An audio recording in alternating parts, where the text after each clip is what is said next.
How's every? All right, we've got a couple of more people that are coming in through the waiting room, so I'm going to give it just about 15 more seconds and we'll jump into today's session. Cliff, as always, my friend, we appreciate you joining us. I know you've been pouring into both the Rick Bell territory and our territory team over last number of months, probably a year plus now. And so we are going to continue these sessions through the annual enrollment open enrollment period.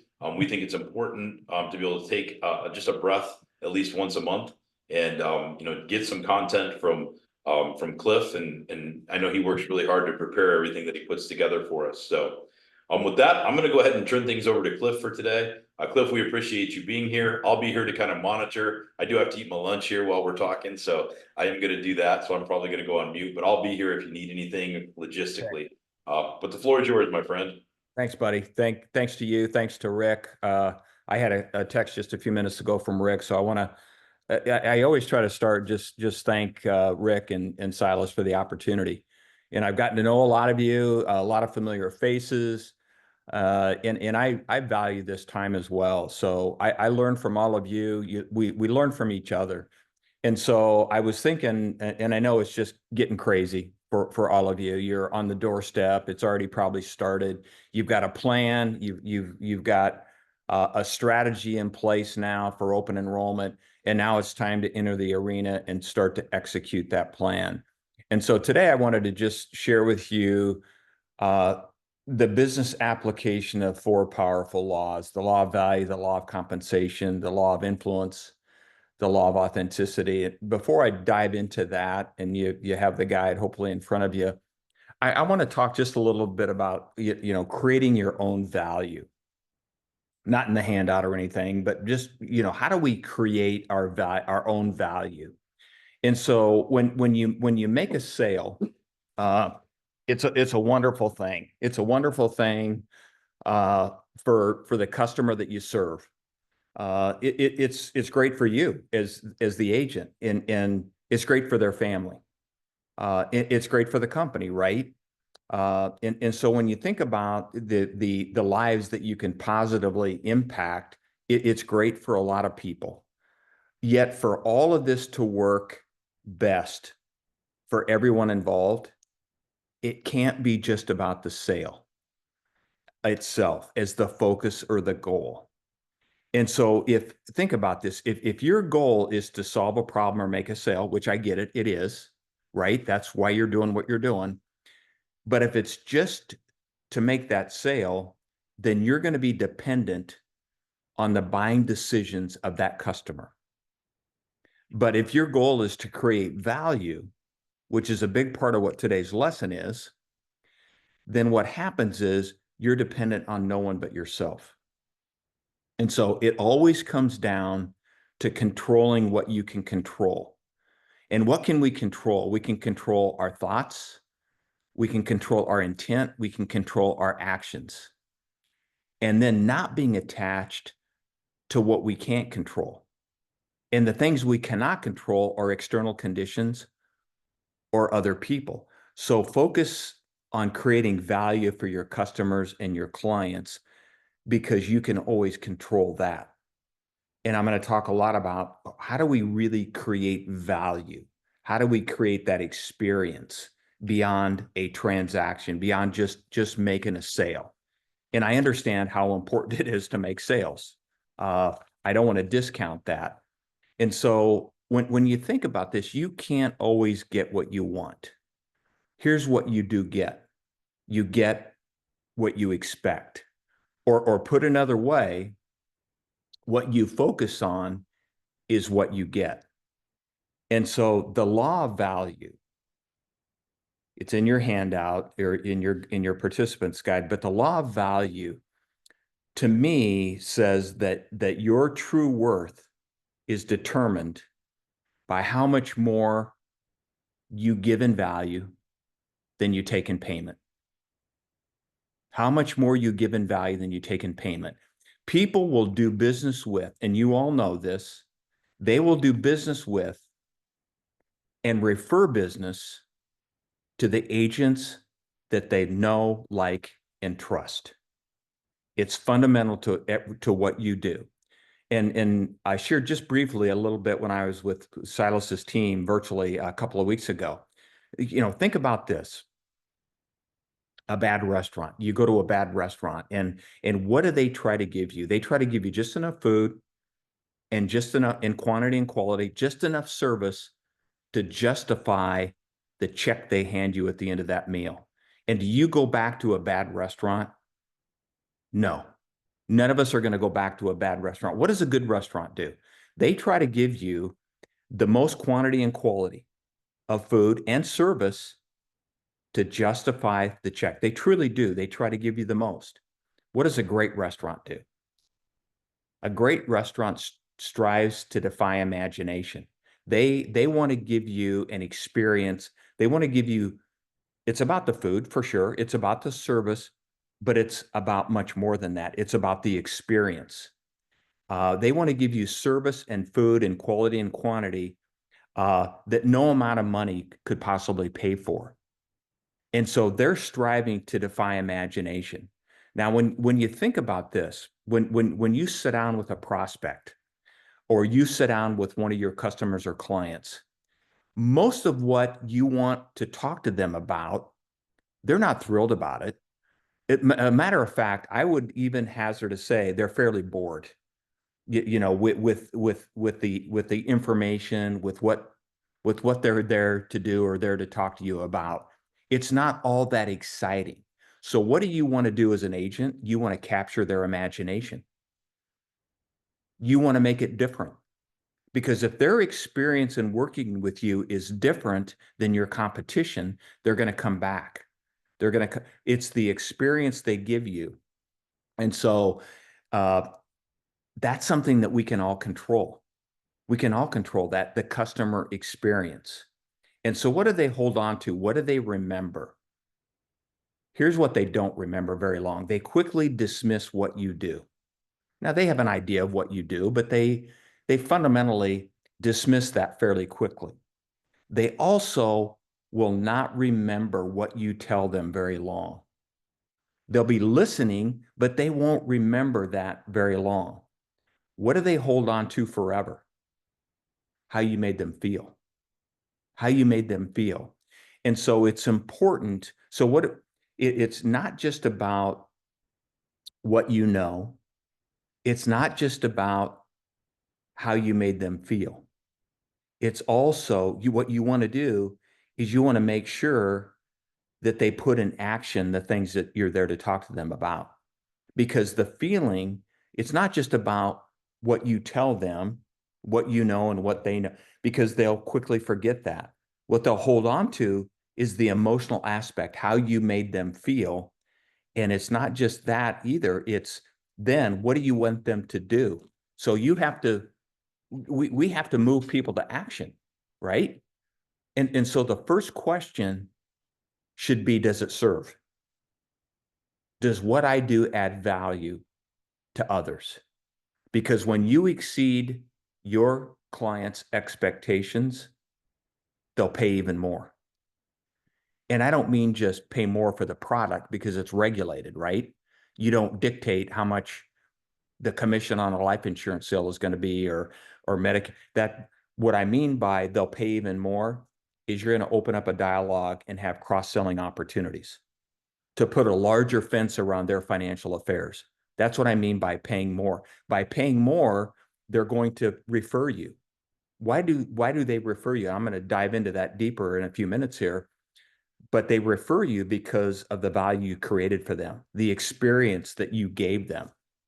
And so the law of value, I can't overstate how critically important that is. It's not a transaction.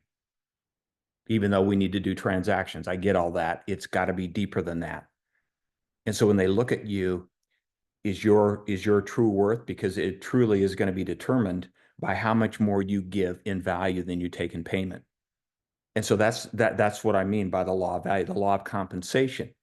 Giving is not a strategy. And so what does the law of compensation teach us? Because giving is not a strategy, it's a way of life. And so the best agents, they don't view this as just a paycheck. Well, I get paid every Friday, or I get paid every 2 weeks, however often you get paid. It's got to be more than that. It's they make what they're doing their life's work. It's a way of life. And so the first law, the law of value, it determines how valuable you are. In other words, your potential income, how much you could earn. But it's the second law, the law of compensation, that determines how much you actually do earn. And so the law of compensation says that your income is determined by how many people you serve and how well you serve them. Because if you go into open enrollment, which are all on the doorstep of entering into, and you think about the law of value and you say, I'm going to create value for every customer and client I touch. But if you only do that 2 or 3 times this week, you're not paying yourself very well. You're not creating enough value. And so the law of compensation says that your income is going to be determined not just by the value you create, although that's critically important. It's going to be determined by how many people you get in front of. How many people are you touching this week, and how well are you serving them? Or put another way, your compensation is going to be directly proportional to how many lives you touch. It's not just a question of value. And we know that's important. It's also a question of impact. How many lives will you impact the first week of open enrollment, the second week, the third week, and so on? So value, as important as that is, it's not just a question of value, it's also a question of impact. And what's beautiful about that, that's under your control. The beauty of the business you're in is that's under your control. If you want more success, find a way to serve more people. There's no limitations to what you can earn. There's no ceiling. There's no ceiling. And one of the things that great agents do is they learn the art of being a great storyteller. And why is that important? Because when you tell stories, it makes you real. It puts people, it relaxes your customers, your prospects, your clients. They become less anxious.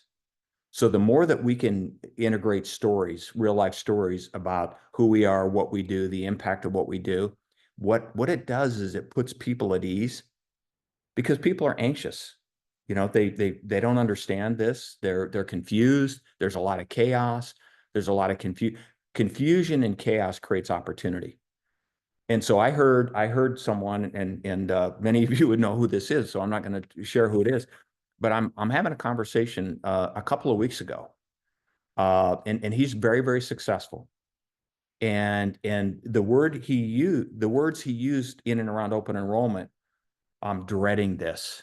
Oh my God, I'm just dreading this, this period of time. And I caught him, and I said, are you truly dreading? And he's a sales leader. So he has outreach, he has further reach than just his own practice. He has a team of agents. And I said, are you really dreading this? Because if you're dreading this, this is going to spill over, and it's going to impact your team and how they may approach this period of time as well. Let's change the perspective a little bit here. And instead of dread, let's say, what a great opportunity this is. And he's been through many, many open enrollments. So it is a grind. I get it. And the longer hours and all that. But is it really truly that, or is it an opportunity to create value, to add more clients and customers to your book of business, to impact people in a more significant way? Because dreading something is really looking at that from a very, very negative perspective. And so many of you may have that feeling, because it is tough, and it's long hours, and it's very intense, but it's a finite period of time.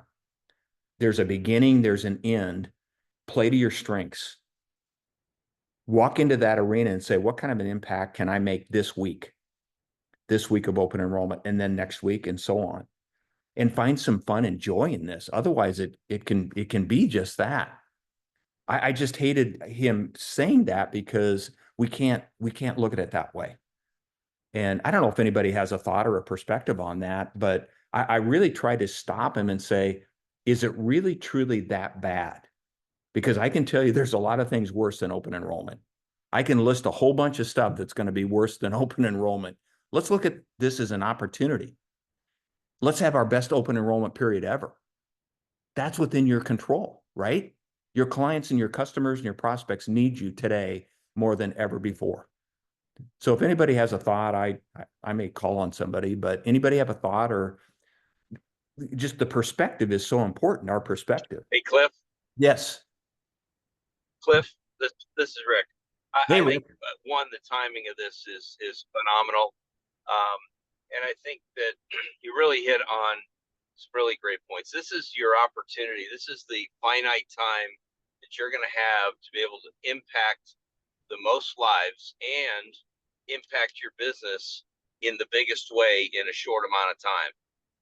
If we take it at that, if we just look at this as transactional, you'll come out of this. You may have you may make a lot of money in January, February, and then next year you're going to be repeating it all over again.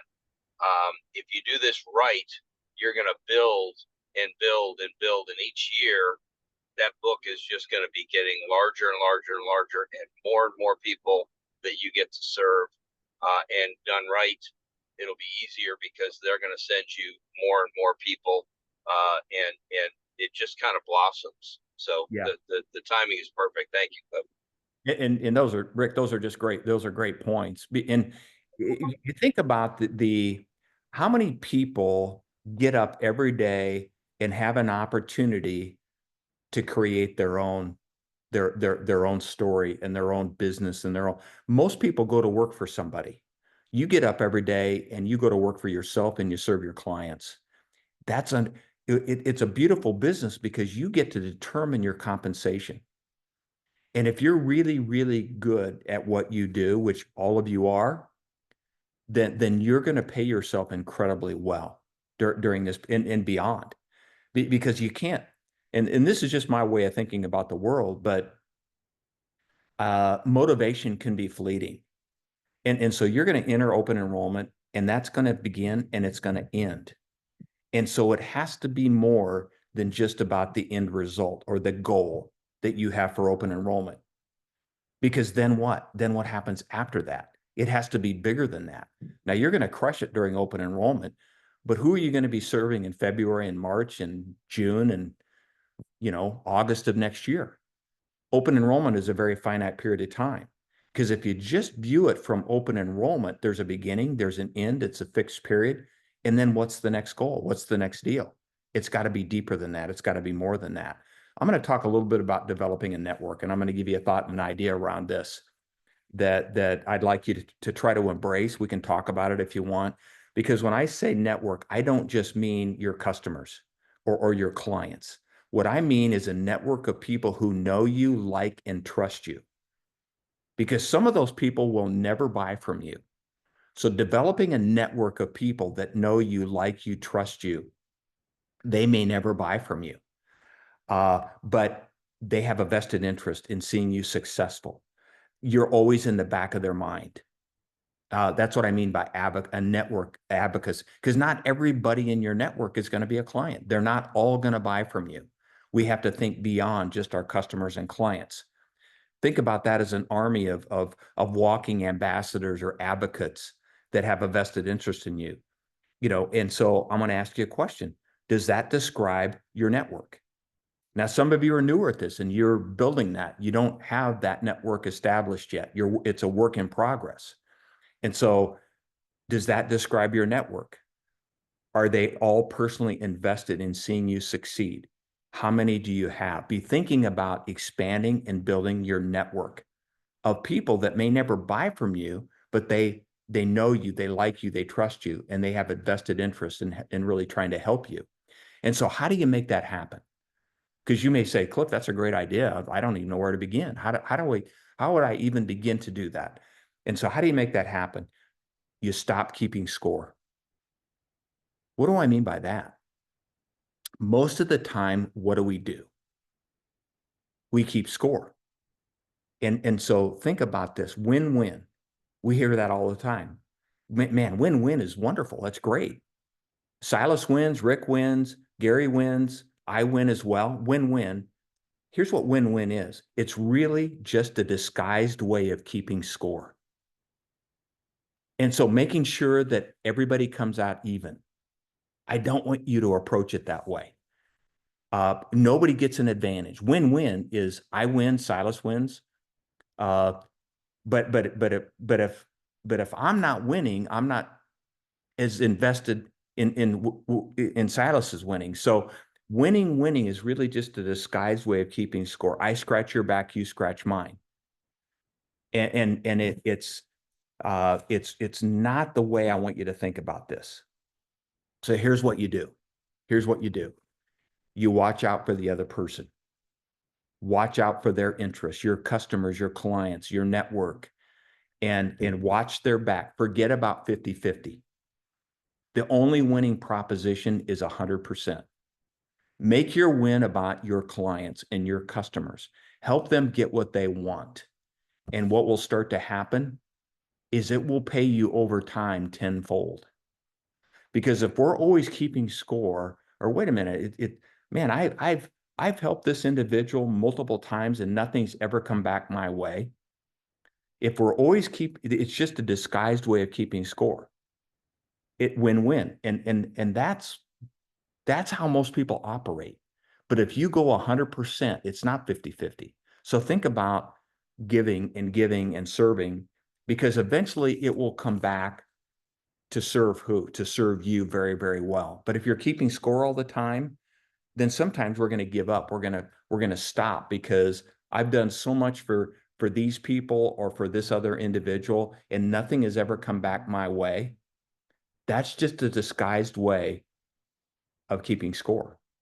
And so it's not 50-50. We go all in to build a network, to build people that believe in us, to build advocacy within our practice. Forget about 50-50. The only winning proposition is 100% when it comes to building advocacy. I'm going to stop there for a second. Get a thought or a question on that if anybody has one. Anybody have a thought or a question? If not, I'll keep moving. Cliff, I wanted to go back to what you were talking about earlier about delivering an exceptional experience. Yes. We try to train to that and teach that nobody refers business to business as usual, right? If somebody's going to refer business to you or to us, it's going to be they're referring business to an exceptional experience. And so I think that's difficult as we move into the AEP OEP season. We're in such a condensed schedule and moving from one client to the next as quickly as we can. Unfortunately, it does oftentimes become transactional. And I would just challenge everybody a little bit to think at this through the lens of, what can I do in those short windows to create an exceptional experience? Because that is where referrals flow from. How can I take this time that I'm spending with that client and parlay it into something for Q1 of next year? Right. One of the things that we've done historically is, there may be people who want to talk about life insurance or long-term care insurance or disability insurance. And we're scheduling appointments, for Q1 and policy reviews for Q1 and using this time to not only execute the transaction that needs to be executed in the moment, but then to build that schedule to get back with those consumers and back in front of them, to try to deliver that exceptional experience in Q1. And I think if you think about that a little bit, you could be a little bit more orchestrated in how you're engaging with these consumers during this time period. So just a thought. And that's I think Silas, you're right on it. And we have a habit at Health Markets and, being a former sales leader, we teach the process and then we tell everybody to follow the process. But I think in this period, it has to be more than just the process in order to continue them forward into the following year. There needs to be more built around that because the process is not going to be enough to get people to come back or to get people to refer back. Yeah. And that, is it Joni? Yeah, that's a great point. And so you kind of teed it up for me a little bit here, because what does it take to be referable? Because that's a tough area for some people because they don't want to put people on the spot, or there's all kinds of emotional and behavioral things that enter into the psyche when it comes to building a practice based on referability, and endorsements and all and professional recommendations. So what is it? If I was to ask any of you what it takes to be referable and you had to boil it down to one word, what might that one word be?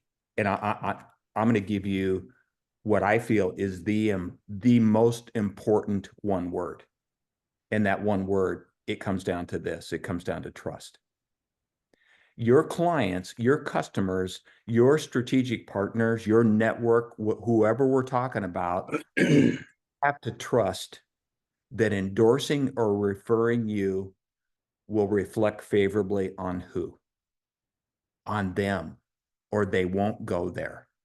If they don't trust you, and if they're thinking, man, if I'm not sure if I refer Gary Boverhoff to my best friend, if they don't feel that recommendation referral will reflect favorably on them, here's what they'll tell Gary.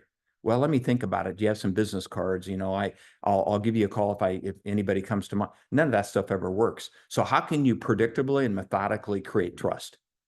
I'm going to give you the 4 C's. They're not in your handout. I added this to this session just a few days ago. The 4 C's plus 1.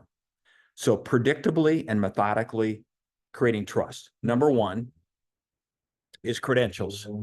And I don't mean just, a CLU, a CHFC, things like that. What I mean by credentials is, hold on one second, there's somebody blowing some leaves off the back of my patio. You can probably hear that.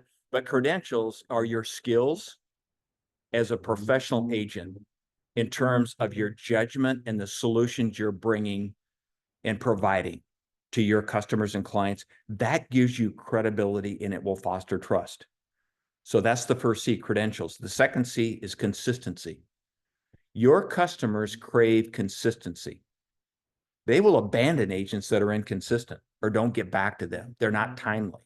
And so your customers crave consistency, and the knowledge and experience you bring helps them meet and exceed their expectations. Those things that you set, because they have certain expectations they're setting of you. And so consistency is so important. The third C is chemistry. Chemistry, the rapport you develop, as well as that sincere, holistic interest and approach that you take in their lives, that creates comfort and it creates chemistry with your prospects, with your customers, with your clients. The 4C is congruency. What does congruency mean? Well, it means doing what you say that you're going to do and conducting yourself as a professional agent. And what that means is you're going to attract rather than chase new business. Too many times we're chasing after new business rather than attracting new business. So how can you predictably and methodically create trust? Credentials, consistency, chemistry, congruency. There's more to it than that, because many agents who deploy those 4 C's, they're still underwhelmed with the quality and quantity of referrals they're getting. They're just, I'm not getting enough. I'm not getting any. What's wrong? I'm doing these things. The last piece of the puzzle is to create awareness for the concept of referrals in your ongoing communication. That's the 5th C. This isn't one and done. It's a process. It's a strategy. It's your ongoing communication, which is the 5th C. Just because you're referable due to your professional conduct, does that mean that that's going to occur to all your customers to refer you? The answer is no. They won't. They're busy. They have busy lives just like all of you do. You're not even on their radar unless you're consistently communicating this and building a strategy around referability. You've got to do it. You've got to do it often, continually. Be communicating your value to them so they start to make that connection. And so there's 4 key questions that are golden when you're going to enter into a conversation in and around referability, professionally recommending you, endorsing you, whatever term you want to use, the 4 key questions, and I use these for 20 some years. And this is because getting referrals is a closing activity. You don't just hope you're going to get a name or two. No, you have a very, very specific plan of what you don't go into a closing meeting during open enrollment and just hope it goes well or hope maybe you sell something. You have a very, very specific idea of exactly what you want to sell to that customer, to that client. You don't go in just hoping that you're going to have a good outcome. You're very specific. Building a practice based on referability is no different. It's measurable. It's very specific. And so the 4 key questions to ask are, number 1, why did you choose me over other people? That's really important for you to know, because if you're giving them an experience that differentiates you, that's what you're going to hear. Well, you always show up, you're consistent, it's the experience you're giving them, because the products, I'm here to tell you, and you all know this, they're not a differentiator. I've got all the same products you have, and I'm your competition. So if I'm holding my hat on, well, I've got all these great products and we got this new no, your competition has all the stuff you have. So it's the experience. Why did you choose me over other people? That's number 1. Number 2, what's the one thing I do for you that you place the greatest value on? Back to that word value. What's the one thing that I do, or my team, however you want to state it, that we do for you that you place the greatest value on? That's important for you to know, because what they place the greatest value on is what your other great customers place the greatest value on as well. Number 3, if I could add one thing that would enhance the experience you have in working with us, what would that be? If I could add one thing that would enhance the value and the experience you have in working with us or me, what would that be? And then number 4, how do you want me to approach the subject of referrals without compromising our relationship? You're just putting it out there and you're saying, it's okay, I get it. So how do you want me to approach? Because you want to build your business based on referability and advocacy. And you want to start to narrow your focus and be less lead dependent by building a practice based on referability and advocacy. How do you want me to approach the subject of referrals? Because again, it's not on their radar. If you're not communicating this often, they're not thinking about it. It's critically important to you. Your best clients will wave your flag. They will advocate. They truly will. But sometimes it's not. They're busy people. It's not on their radar. So how do you want me to approach the subject of referrals without compromising our relationship? Any thoughts or questions on any of that I've just shared the last 5, 6, 7 minutes? The 4 C's plus 1, critical. Credentials, consistency, chemistry, congruency, doing what we say we're going to do. And then the most important, probably, they're all important, but that communication. Developing a strategy and a plan in and around referability. Now, you're not going to do that the next 7, 8 weeks because you're all in. You're in your business. Your head's down. Laura's running 100 miles an hour, 24/7. She's not going to do it right now, but you need to write business in February and April and June, right? These are the things you have to get good at, because you can do, all of you can do these things. This isn't rocket science. You can all do these things. I'm going to stop there for a second. Take a question, a thought. We're going to run through number 3, which is influence, and number 4 which is authenticity. We have time to do that, but I have time for a question.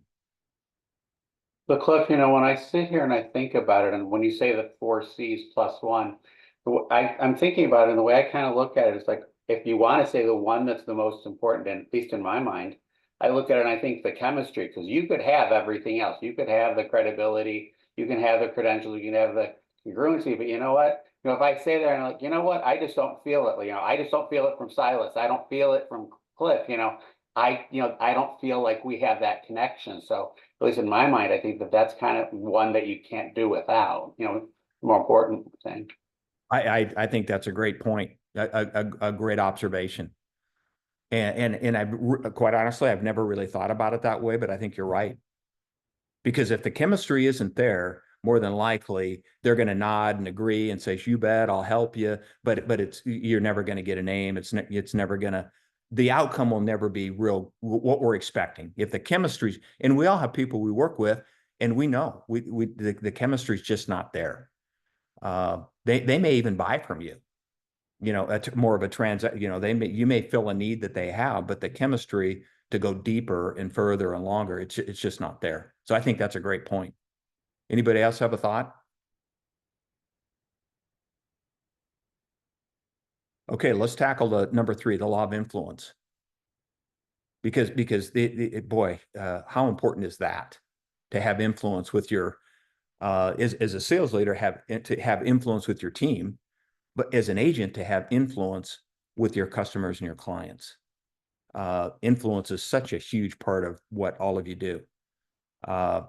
And your influence is going to be determined by what? By how abundantly you place my interests ahead of your own. You will have influence with me if I get the feeling that you're placing my interests ahead of your own. Too many times we place the interests of ourselves and ours ahead of the other people. We want to make a sale. We want to move on and make a sale and move on. And we're so narrowly focused on what's important to us or our own self-interest, we lose sight of how important it is to view from the vantage point of that customer, that client, because our influence is determined by how abundantly I place someone else's interests above my own. So if you place the interests of other people first, your interests are going to be taken care of. Maybe not that moment, but over time, they're always going to be taken care of. I truly believe that. Maybe not right when we want it, but they will be. And so watch out for the needs of the other people. And really with the faith that if we do these things are, you know what, they're gonna work out okay for us as well. And so when you ask people, this is what's really interesting. When you ask people what creates influence, what do they say? We're all human, so what creates influence? Well, sometimes what they say is money, or it's position, or it's maybe a history of outstanding performance. Those are the things. Most of us say, well, they're doing incredibly well. It's money, it's power, it's position, it's those sorts of things. Those things don't create influence. Influence creates them. Most people have it, in my opinion, they have it backwards. It's the other stuff that we do that creates those other things. I don't know if anybody has a thought on that, but influence is so critically important as it relates to the business that you're all in. If you don't have influence, if your clients and customers don't trust you, they don't trust your judgment, they're not going to do business with you. Your influence goes it just goes a long way. And serving the needs and the interest of people first, it's going to come back. It's going to come back. Your needs are going to be taken care of. If you do the right things, you'll make the sales, your needs will be taken care of. Laura, do you have a thought on that? No, I couldn't agree more. And I mean, it applies in all of life too. These questions, from the 4 key questions I emailed to my team too. Don't be afraid to ask for advice. Don't be afraid to ask how we can do better or what we do that stands out. It's only going to help your practice. And it does,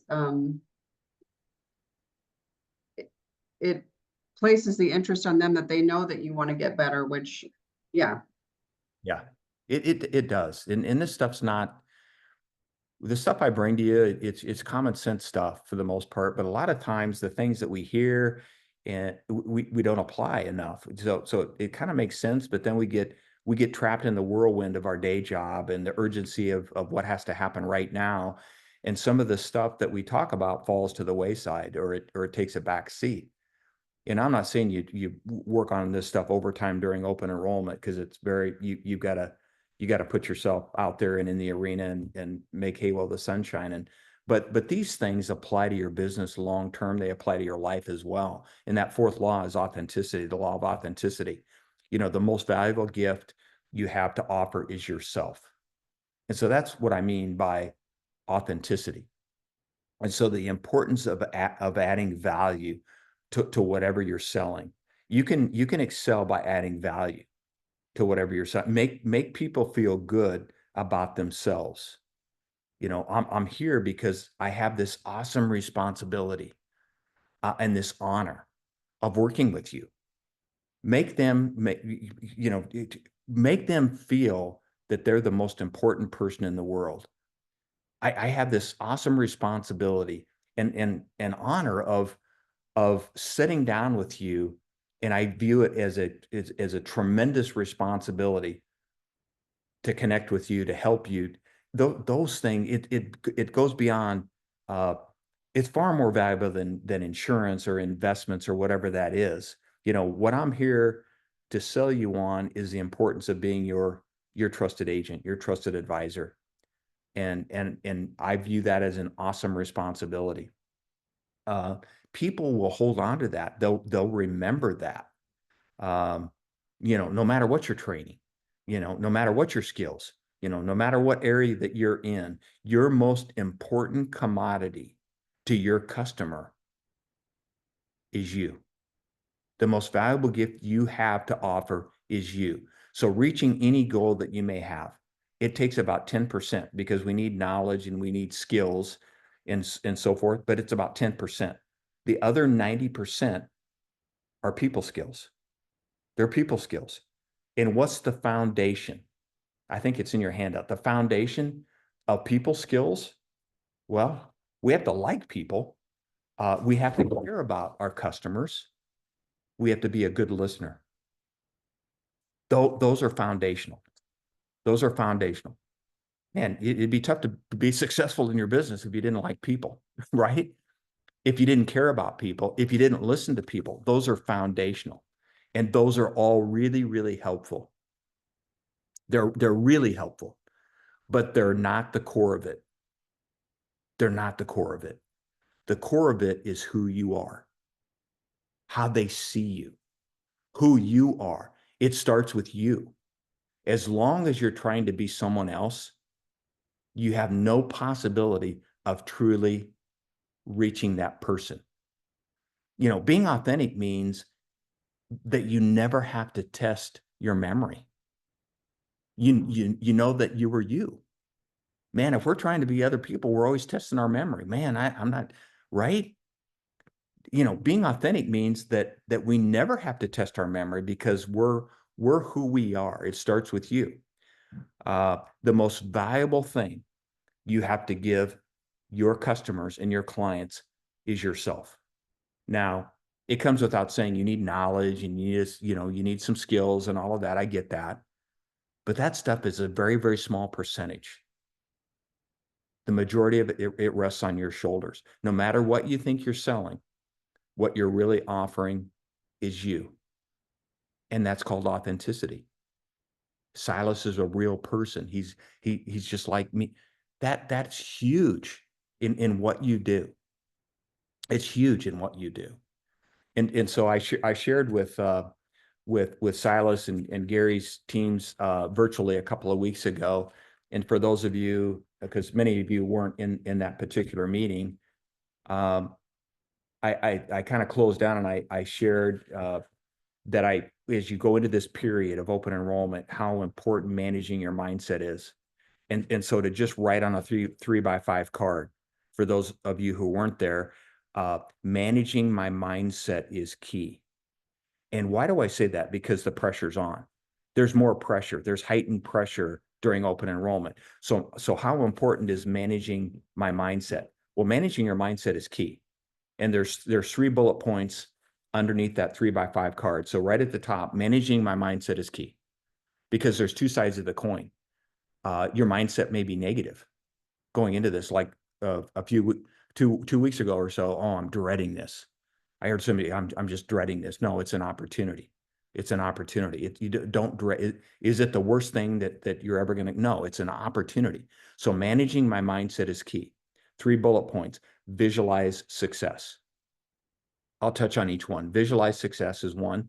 Second bullet point, stay present in the moment. You've got to stay in the moment. Stay present in the moment. Number 3, third bullet point, positive self-talk. So visualizing success, what does that do? It primes your mind for it. It primes your mind. You're getting ready. It's priming your mindset. Mindset is powerful in a positive and in a negative way. You want everything, you want the wind at your back. You know, keep the vision alive. 4 simple words, keep the vision alive. You know, it's so important. Staying present in the moment, it keeps distractions and self-doubts at bay because you're in the moment.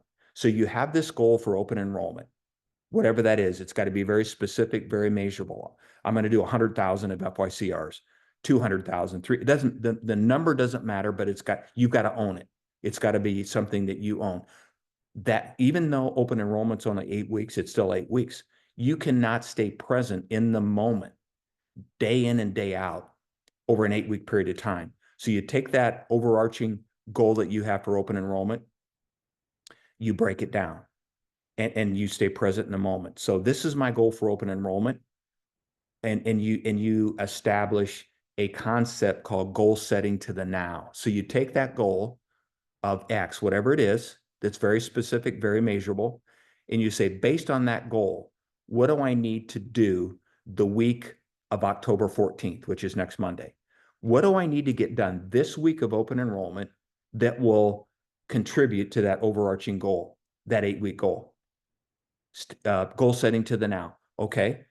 Based on what I need to do October 14th, the week of October 14th, what do I need to do Monday? Which is the 14th. So based on what I need to do this week, what do I need to do today?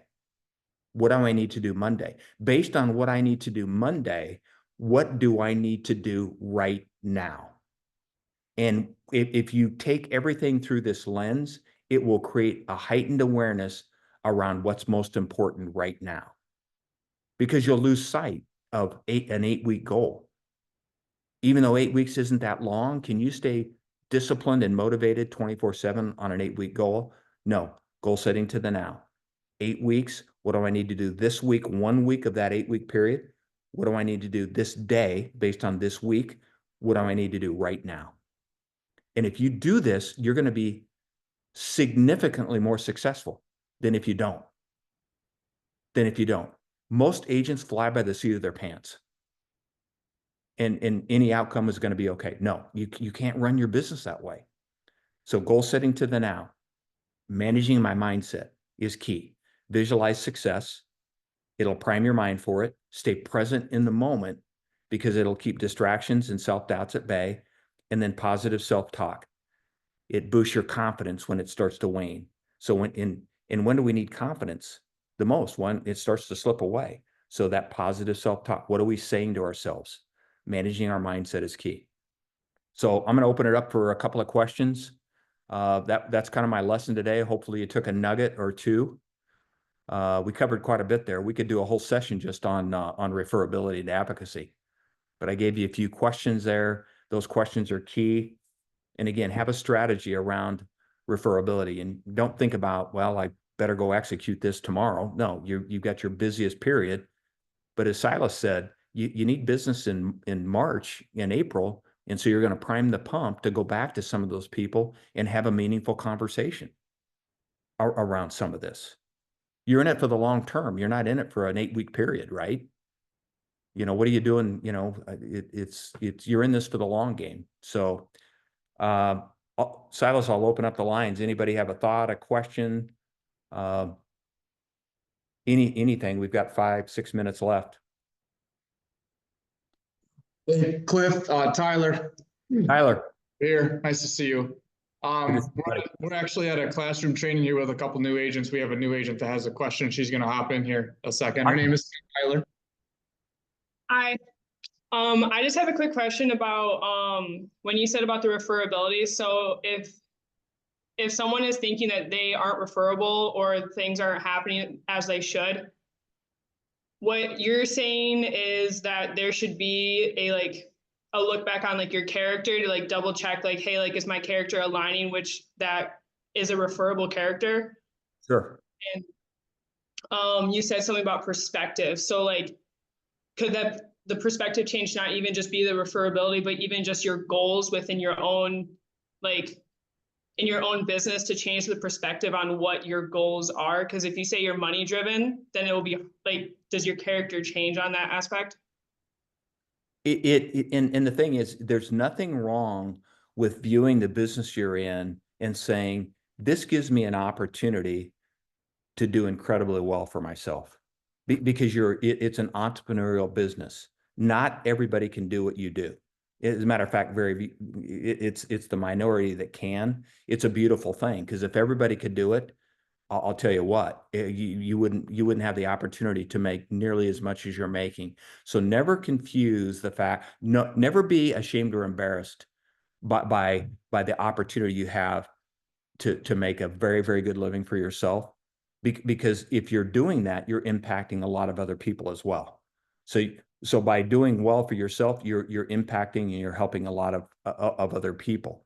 And so you know, what's our purpose, and why are we doing what we're doing? Well, some people start and they say, I'm doing this because I know I can do really, really well financially. I can make a lot of money doing this.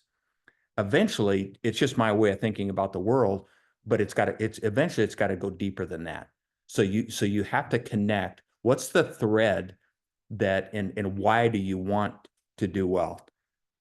Incredibly well. Why do you want to make a lot of money? What are those fundamental underlying reasons and threads? Well, a big part of that's purpose, and trying to find your purpose in and around what you're doing, because that's sustainable. It's long term. Because I'm a firm believer that motivation is fleeting. You set goals and you hit those goals and you accomplish those goals. And if that's all it was, then what's next? Then what's next? So it's bigger than that. It's more than that. But I'll touch on real quickly on the referability aspect, because a lot of times what will happen is people they'll stall out and they won't know anyone, or they won't come up with a name. And many times what it is they're confusing a name with a lead. They think you're asking for a lead. Who is it that I know right now that does what I just did? So if I just bought life insurance from you, or Medicare, or under 65, whatever it is that I just purchased, if they think you're asking for a lead, they don't know anyone right now that needs what they just did. And that's true for most of us. So what you have to make sure that they understand is you're not asking for a name of someone that's in the position to buy life insurance today. But I know that you're connected with a lot of people, that you have influence with people. I'm not asking for someone who needs to do what you just did. I just want a favorable introduction of someone that you think highly of, that you feel I could take through this process. And because a lot of times what they're confusing is they think you're asking for a lead. You're not. Everybody knows people. You're asking for a favorable introduction. So do you think a good strategy to go about that would be not necessarily being like, hey, like, could you refer me, or just like generally suggest like, hey, if you have anyone that you know that has any questions, like be more into education for them. Yeah, to you're cutting out there some, but I got the premise of it. And you've got to approach this and be comfortable with you in your own skin. But one way you can do that is say, you know, one of the things that many of my clients have really appreciated is they refer me. They don't know what someone's situation is, and I've acted as really a sounding board to just give them a second opinion. It's very non-threatening. So many times what I do is I act as a sounding board to some of the people that I've been referred to by my best clients. They have questions or they have concerns, and they just use me as a sounding board. Well, I know that those things lead to opportunity. Anytime you get in front of somebody, if they're viewing you as just a sounding board, it's non-threatening, right? Because why are people threatened? They think you're going to come in and try to sell them something. It's the whole psychology around what we do. So we take that off the table. I've acted as a sounding board to many of my clients' close relationships, and they've found great value in this. Well, I know that's going to lead to other things. Gary or Silas, I don't know if you have a thought on that. We're bumping up against time. I'm okay on time, but I know time is valuable for all of you. But does that help? Is that helpful? Yes, thank you. Awesome. Awesome. So Cliff, one thing I just want to mention, because I do think sometimes we get so wrapped up in the income opportunity that is in front of us. And in recruiting, I struggle with telling that story, but not appearing greedy or really money motivated. I think we're all money motivated, you know? And one of the ways that I like to describe it is, you know, money's not everything, but money makes everything a lot easier. And I think money equals freedom. And it's not just freedom to have what you want and do what you want, but it's freedom to give, and it's freedom to do things that have a much bigger impact. Legacy type things, whether it's, you know, family or people around you or church families, things like that. And I know I worked through this a number of years ago. Gary Boberhoff and I had this conversation around, you know, you reach a certain point in your career where it's not about the money anymore, because you have probably more money than you probably need to survive. And it starts going a little bit deeper to that next level of like, what can I do for those around me? Who can I bless with this opportunity that I've been presented with? And then what can I do to set my family and people that I care about and love? What can I do to set them up in a better place? And that's that's kind of taking this whole career thing and, you know, to a whole new level when you think about it through that lens. It absolutely is. And I tell people, because I've been doing this for a long, long time, and many of you are in this space right now. It's a quest for success. Can I do this? Can I measure up? Can I build a business? Can I go from tier 3 to tier 4? All those things, all those mental barriers. So it's a quest for success. You know, we're chasing things. It's a quest for success. That's the first half. The second half is a journey to significance, impact, legacy. It's that second half. It's that journey then to what's more, what's beyond the success. I've arrived. I've achieved success. But then what's there? What's next? It's that journey to significance. We all have to define that for ourselves, but that's what keeps us going. It keeps us, you know, in the game and working. Agreed. Well, I know we are up against kind of a hard end here. So Cliff, thank you for your insights today. Obviously we're going to do this again in November. I will just say though, by the time we meet again, this particular group, we're going to have started the annual enrollment period, and we're going to have, you know, dove deeply into the open enrollment period, November 1st. And so I would just encourage all of you, especially those of you that are new on the call, there is a tremendous opportunity sitting right in front of you. And I don't want you to come up in January or February and realize I missed an opportunity. This is an opportunity to do an enormous land grab in a short period of time to help an enormous amount of people and really springboard your career and your practice to the next level. And so I would just encourage you, if you're dabbling in this right now, take this seriously, figure out what needs to happen over the next few days to few weeks here to put yourself in a position to really capitalize on this and do a lot of great work through the months of November and December and into January. I know a lot of the newest agents are probably focused a little bit more keenly on the under 65 space, and there is an explosive opportunity there. Last year, there was 38% growth in the number of people that enrolled in individual ACA plans, and CMS is predicting that this is going to be a new high watermark with 23 or 24 million people enrolling in ACA plans. You know, Gary Boberhoff says it very well, and I always reference him for his sage counsel, but the ACA has made it more affordable to buy insurance, but less affordable to use insurance. And I've actually taken that as my own, Gary, because I think it's very, very true. Cross-selling is important, having these client engagements. So work hard. I think if you do the work and you log the hours and you meet with the clients, you know, come February, you're going to be in a really cool place, both professionally and financially. So Cliff, do you have any final thoughts before we wrap things up today? Just one quick one. November 13th, mark your calendar. And I may do something a little different. I'll bring subject matter and I'll bring thoughts and ideas. Bring some questions. Bring some things that you're struggling with or that are on your mind that you would want to ask me specifically that you think would have application to other people. I don't always have to lecture for an hour and dominate. I don't want to, I want to bring good content and things that you can put your mind and your arms around. but I love the question from the new agent, you know, because if that's something on her mind, it's on the mind of other people as well. So we may do a little more question and answer.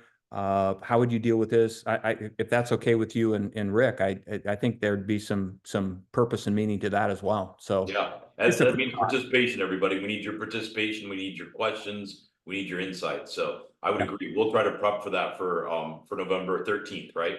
November 13th. Good luck, everybody, as you get out of the gate strong, momentum. A great open enrollment period will be very much dependent on the momentum you create the first few weeks, because it will carry you through. So good luck to Great. everybody. We'll see everybody in a month. All right, guys, take care. Have a great EEP, OEP. We'll see you in a month. Take care.